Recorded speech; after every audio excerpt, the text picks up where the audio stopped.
আশা করি আপনারা সবাই খুব ভালো আছেন আর আপনাদের আশীর্বাদে আমাদের দিনগুলো বেশ ভালোই কাটছে। এখন বাজে প্রায় 10:45 আর এতক্ষণে আমি স্নান সেরে ছাদে এলাম জামা কাপড় মেলতে। আর এসেই দেখছি প্রচণ্ড মেঘ করে আছে। জানি জামা কাপড়গুলো খানিক পরে বৃষ্টিতে ভিজবে, কিন্তু কি বলুন তো, ঘরে আর কতই বা মেলবো। তাই বাইরে দিয়ে গেলাম, যদি জল ঝরে যায় তখন আবার ভেতরে দেব। আর এদিকে আমি কাজ সারতে এসেছি, আমার আরা কাজ বাড়া হয়ে গেছে।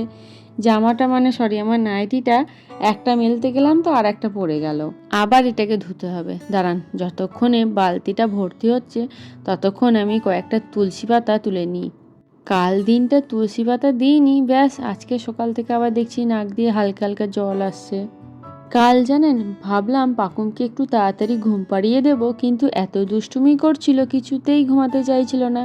খেলা করছিল, জোরে জোরে চেঁচাচ্ছিল। তাই লাস্টে ওর ঠাকুমা এলো, ওকে নিয়ে নিচে চলে গেল। তারপরে ঘুম পাড়িয়ে দিয়ে কিছুক্ষণ পর আমাকে দিয়ে গেল। এই দেখুন, বাবার দোকানে তো প্রচুর পুরানো বাঁশ থাকে, সেই বাঁশগুলো দিয়ে এই একটা মাচা বানিয়ে দিয়েছে। ওই যে উচ্ছে গাছগুলো বেশ ভালোই বড় হয়েছে, এবার তো ওদেরকে ছড়ানোর জন্য জায়গা দিতে হবে। চলুন তুলসী পাতাগুলো নিয়ে এবারে নিচে যাই, দেখি মেয়েটা আবার ঠাকুমার কাছে কি করছে।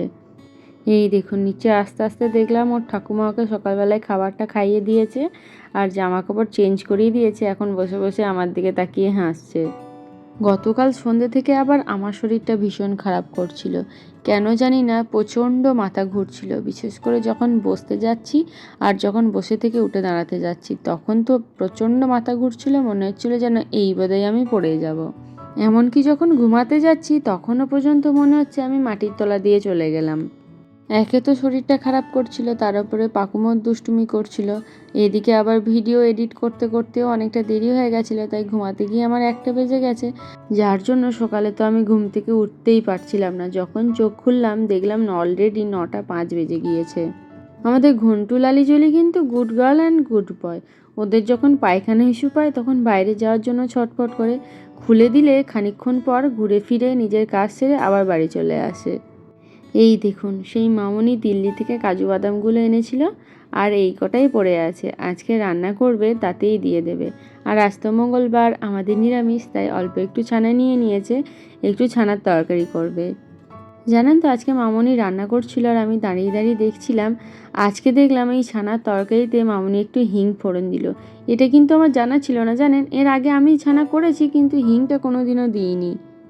একদিক থেকে কিন্তু বেশ ভালোই হয়েছে। মামনিও না একটা চ্যানেল খুলেছে, সেখানে মোটামুটি কি রান্না করে সেই ভিডিওগুলো ছাড়ে।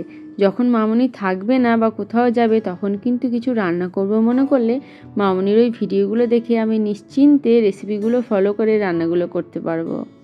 জানেন তো, অনেক বছর আগে, তখন সবে সবে আমার বিয়ে হয়েছে।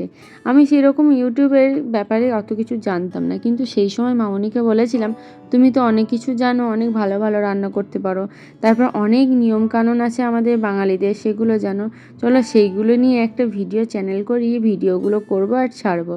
তখন মামনি এই জিনিসটা অতটা গুরুত্ব দেয়নি, বলেছে তোদের এখনকার জেনারেশান কি অত পুজোর নিয়মকানুন মানবে, আর কেউ ধৈর্য ধরেও অত কিছু পালবে না। দেখুন, এখন সেই মামনি ভিডিও করছে, তবে হ্যাঁ, নিজের মনের মতো করে রান্নার ভিডিও ছাড়ে। কিন্তু তখন যদি আমরা চ্যানেলটা খুলে ফেলতাম, এতদিনে কিন্তু বেশ ভালোই আমাদের একটা পরিচিতি তৈরি হতো। সে যাই হোক, দেরিতে হলেও এখন তো চেষ্টা করছি। শুধু একটাই অনুরোধ, আপনাদের একটু ভালোবাসা দেবেন আর সহযোগিতা জানাবেন, তাহলেই একটু একটু করে নিশ্চয়ই আমরা আবার নতুন একটা পরিচিতি তৈরি করতে পারবো। এই দেখুন, আজকে ছানার ডালনাটা প্রায় হয়েই গেছে, শুধু অল্প একটু চিনি দিয়ে দেবে। যে কোনো তরকারিতে জানেন তো, যে কোনো টেস্টের একটা ব্যালেন্স হলে না খুব ভালো লাগে খেতে। সে একটু যদি চিনিও দেওয়া হয় তাহলে যেন টেস্টের একটা ব্যালেন্স আসে। তবে হ্যাঁ, খুব বেশি হয়ে গেলেও কিন্তু খুব একটা ভালো লাগে না। এই দেখুন, সব কিছু কমপ্লিট হয়ে গেছে, এবার খেতে বসবো। আজকে মেনুটা দেখিয়ে দিই। আজকে যেহেতু নিরামিষ, তাই একটু স্পেশাল করার জন্য এই যে ছানার ডালনার সাথে বাসন্তী পোলাও করেছে। আর পোলাওটাও কিন্তু দারুণ গন্ধ আসছে। আগে খেয়ে বলবো যে কেমন হয়েছে। দেখেই মনে হচ্ছে তো দারুণ হয়েছে। আর আজকে আবার উচ্ছে ভেজেছে একটু ঘি দিয়ে, আর বাবা অনেক তেলাকচুর শাক এনেছিল, সেই শাকটা রান্না করেছে। আর আমার তো উচ্ছে ভাজা খেতে খুবই ভালো লাগে, তাই পোলাওটা আগে সাইডে রেখে অল্প একটু সাদা ভাত নিয়ে নিয়েছি উচ্ছে ভাজাটার সাথে খাওয়ার জন্য। আমরা মঙ্গলবার সবাই নিরামিষ খাই ঠিকই, কিন্তু পাকুমকে আমরা ঠিক নিরামিষটা দিতে পারি না। ও না খুব একটা ভালো খায় না, যার জন্য ওই নিরামিষের দিন ওকে অল্প একটু মাছ বা ডিমটা দিতেই হয়। এইদিকে আমি খাচ্ছি আর পাকুম সমানে জানলা দিয়ে আমার দিকে তাকিয়ে তাকিয়ে মাম্মাম মাম্মাম হ্যাও হ্যাও করে যাচ্ছে। আগের দিনই তো দেখলেন ও এখন থেকেই ফোনে কথা বলার চেষ্টা করছে, আর কিছু শিখুক আর না শিখুক হ্যালোটা কিন্তু বলতে শিখে যাচ্ছে। দাঁড়ান ভাগিদারকে একটু ভাগ দিয়ে নিই। পোলাওটা কিন্তু দুর্দান্ত হয়েছিল খেতে, চিনি আর নুনের যে ব্যালেন্স টেস্টটা ওটা কিন্তু খুব ভালো লাগছিল। সন্ধে হয়ে গেছে, দাঁড়ান একটু চাটা বসাই। তা করতে করতে এদিকে পাকুমের দিদা এসেছে, ব্যাগ ভর্তি করে কি এনেছে দেখি। দেখে তো মনে হচ্ছে কচুর লতি। আজকেই সকালে মামুনি বলছিল কচুর শাক খেতে মন চাইছে, আর সন্ধেবেলায় দেখছি মা অনেকগুলো কচুর শাক আর কচুর লতি আনলো। না, রান্নাঘরে যাই। রাতে ভাতটা তো আছে, কিন্তু তরকারি বিশেষ কিছু নেই, ভাবছি একটু সয়াবিন রান্না করব। এতক্ষণ পর্যন্ত তো সব ঠিকঠাক ছিল। মেয়ে ওদিকে গেছে আনন্দ করতে করতে দাদুর দোকানে, কিন্তু বাড়িতে ঢুকলো কাঁদতে কাঁদতে। একও তো ওই নরম নরম ছোট্ট ছোট্ট আঙুল, তার উপরে যদি গেটে চিপে যায় কত কষ্ট হয় বলুন তো। আমরা বড়রাই তো ব্যথা সহ্য করতে পারি না, সেদিকে তো ও তো ছোট বাচ্চা। প্রতিদিনের মতো ঠাকুমা এসে গেট ঠকঠক করেছে, ও ঢুকবে আমি ভিডিওটা করব বলে ক্যামেরাটা অন করে জাস্ট গেটটা খুলতে গেছি, দেখলাম গেটটা বাইরে দিয়ে লাগানো। আর ওইটুকু সময়ের মধ্যেও দেখলাম আঙুলটা গেটের ফাঁকে ভরে দিয়ে নিজেই আঙুলটা উল্টো দিকে টান মেরেছে। আমি এদিকে চেঁচাচ্ছি লেগে গেল করে, আর গেটটা খুলতে পারছি না যেহেতু বাইরে থেকে লক করা। ব্যাস, মেয়ের তো আঙুল চিপে গিয়ে সেই কান্না শুরু।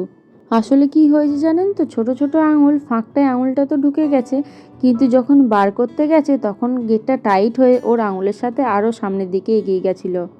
মেয়েটা বেশ 1 ঘন্টা মতো কান্নাকাটি করেছে জানেন, আর নখের ওই জায়গাটা কেমন রক্তে জমে গিয়ে কালশিটে পড়ে গেছে। প্রথমে তো কিছুতেই থামছিল না, তারপর অনেকক্ষণ ধরে ঘুরিয়ে ফিরিয়ে তারপর দিদা একটু কোলে করে বাইরে নিয়ে গেল, তারপরে মেয়েটা আমার কান্না থামালো। আমার তো সবথেকে আশ্চর্য লাগলো, ওর দিদা ঢোকার 10 মিনিটের মাথায় ওরা এসেছে, আর ওইটুকু সময়ের মধ্যে কে যে গেটটা বাইরে থেকে লক করে দিল বুঝতেই পারলাম না। আর আমাদের পাড়াতে বেশ কিছু বাঁদর আছে যারা সুযোগ পেলেই কলিং বেল বাজিয়ে দিয়ে পালিয়ে যায়, আর নয়তো গেটটাকে ওরকম বাইরে থেকে লক করে দিয়ে পালিয়ে যায়। ইস, যদি গেটটা বাইরে থেকে না ওরকম লক করা থাকতো, আমার মেয়েটার আর আঙুলটা ওরকম করে লাগতো না, আর আমার মেয়েটা কষ্টও পেত না। আমার তো মনে হয় এমন কোনো মজা করা উচিত নয় যেটাতে অন্য কারোর কষ্ট হয়। তাহলে বন্ধুরা আজকেরকার মতো ভিডিওটা এইটুকুই থাক। যদি ভালো লেগে থাকে তাহলে কিন্তু একটু কমেন্টে জানাবেন, সাথে একটা লাইকও করে দিয়েন। আর আমাদের চ্যানেলে প্রথম এসে থাকলে আমাদের চ্যানেলটা সাবস্ক্রাইব করে আমাদের পাশে থাকার একান্ত অনুরোধ রইল।